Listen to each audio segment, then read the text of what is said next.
வணக்கம் தலைவா, அனைவருக்கும் இனிய வணக்கம். இன்னைக்கு நம்ம இந்த ஒரு வீடியோல எதை பற்றி பார்க்க போறோம் அப்படின்னு பாத்தீங்கன்னா, ஆசிரியர் தேர்வு வாரியத்துல டிஆர்பி உடைய முக்கியமான தகவலை பற்றி இந்த வீடியோல பார்க்கலாங்க. ஆசிரியர் தேர்வு வாரியத்துல டெட் தேர்வுடைய ரிசல்ட், டெட் தேர்வுடைய முடிவுகள் எப்பொழுது வெளியாகும்?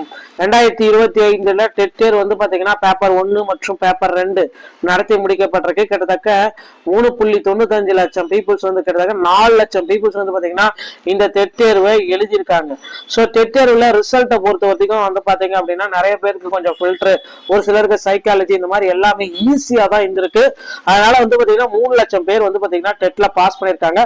ஏன் அப்படின்னு பாத்தீங்கன்னா ஒரு 60,000 பேர் பக்கம் டெட்ல எக்ஸாம் அட்டன் பண்ணாம இருந்துட்டாங்க. இது எல்லாமே நம்ம கருத்தில் கொண்டு பாக்குறப்ப நமக்கு ஒரு 3 லட்சம் பேர் பாத்தீங்கன்னா டெட்ல பாஸ் பண்ணிருக்கிறதாக சில அடிப்படை தகவல்கள் வந்திருக்கு. அதுலயும் பெண்கள் 75% பாத்தீங்கன்னா தேர்ச்சி பெற்றிருக்காங்க. நிறைய ஆசிரியர் பெருமக்களும் பாத்தீங்கன்னா இந்த டைம் டெட்டை கிளியர் பண்ணிருக்காங்க. இந்த மாதிரி தகவல்கள் எல்லாமே நமக்கு வந்துட்டு இருக்குங்க. டெட் தேர்வை பொறுத்த வரைக்கும் இன்னொரு விஷயம் பாத்தீங்கன்னா ஒரு மிகப்பெரிய அளவுல ஒரு சுழற்சி நடக்க இருக்கு. அது என்ன ஒரு டெட்ல பூகம்பம் அப்படின்னு பாத்தீங்கன்னா, டெட்டோடைய பாஸ் மதிப்பெண்கள் மற்ற மாநிலங்களை போல 75 மார்க் எடுத்தா பாஸ் அப்படின்ற ஒரு அறிவிப்பை ஆசிரியர் தேர்வு வாரியம் விரைவில் பப்ளிஷ் பண்ண போறாங்க. மக்கள் எல்லாருமே வெயிட் பண்ணிட்டு இருக்காங்க, எதிர்பார்த்துட்டு இருக்காங்க. மற்ற மாநிலங்கள்ல 75 மார்க் 50% எடுத்தா டெட்ல பாஸ். ஆனா தமிழகத்துல 55% 82 மார்க் எடுத்தாதான் டெட்ல பாஸ் அப்படின்ற மாதிரி ஒரு மாய பிம்பம் போயிட்டு இருக்கு. இதை ஒடிச்சு ஆகணும் அப்படின்ற மாதிரி மக்கள் வெயிட் பண்ணிட்டு இருக்காங்க. இதுக்கு எல்லாமே கோர்ட்ல கேஸ் போடுது. அந்த 82 மார்க்கை குறைச்சு கொடுங்க.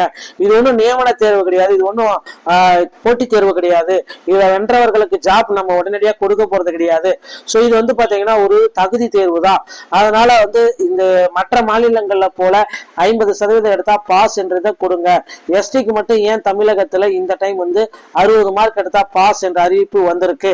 இப்படி பாத்தீங்கன்னா பல தரப்பட்ட கேள்விகள் ஆசிரியர் பெருமக்கள் கேள்வி மேல கேள்வி டெட்ல கேட்டுட்டே இருக்காங்க. இதற்கு மௌனம் மட்டுமே காண்பிக்கிறது டிஆர்பி. டிஆர்பி சைட்ல இருந்து ஒரு முக்கியமான விளக்கம் டெட்டுக்கு கொடுக்குறாங்க. நாங்க பாத்தீங்கன்னா சிறப்பு டெட்டையும் நாங்க நடத்துறோம்.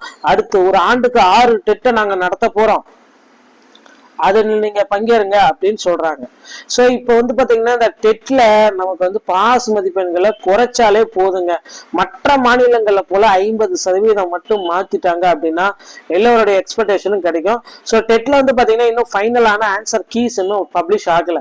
ஃபைனலான ஆன்சர் கீஸ்ல பாத்தீங்கன்னா தமிழ்ல கூட அவங்களுக்கு சைக்காலஜி தமிழ்ல அப்படி பாக்குறப்போ ஒரு 5 மதிப்பெண்கள் இல்ல ஒரு 2 மதிப்பெண்கள் கொடுத்தா கூட பாத்தீங்கன்னா ஒரு மகிழ்ச்சியா இருக்கும். நிறைய பேர் பாத்தீங்கன்னா பாஸ் பண்ணாதவங்க கூட பாஸ் ஆயிடுவாங்க. இதனால பாத்தீங்கன்னா அவங்களுக்கு இந்த வாழ்நாள் முழுவதும் செல்லுபடி ஆகிற டெட் சர்டிபிகேட் அவங்களுக்கு ரொம்ப ரொம்ப பயனுள்ளதா இருக்கும். இந்த காலத்தை அவங்க ரொம்ப பயன்படுத்திக்குவாங்க அப்படின்றத எதிர்பார்க்கலாம். ஆசிரியர் தேர்வு வாரியத்துல இந்த மாதிரி தாங்க டெட் தேர்வுல நாளுக்கு நாள் சில முக்கியமான அறிவிப்புகள் எல்லாமே போயிட்டு இருக்கு. நீங்க டெட் தேர்வுல இந்த மாதிரியான விதிமுறைகளை பின்பற்றுறீங்க அப்படின்னா கமெண்ட்ல சொல்லுங்க. மேலும் டெட் தேர்வுல என்ன மாதிரியான விதிமுறைகள் கடைபிடித்தா இன்னும் ஆசிரியர் பெருமக்களுக்கு நல்லா இருக்கும், இதை நீங்க கமெண்ட்ல சொல்லலாங்க. நீங்க சேனல்ல முதல் முறையா பாக்குறீங்க அப்படின்னா மறக்காம ஒரு சப்ஸ்கிரைபர் பெல்ல கிளிக் பண்ணி வச்சுக்கோங்க. மீண்டும் ஒரு நல்ல தகவலோட நான் உங்களை சந்திக்கிறேன். நன்றி, வணக்கம் மக்களே.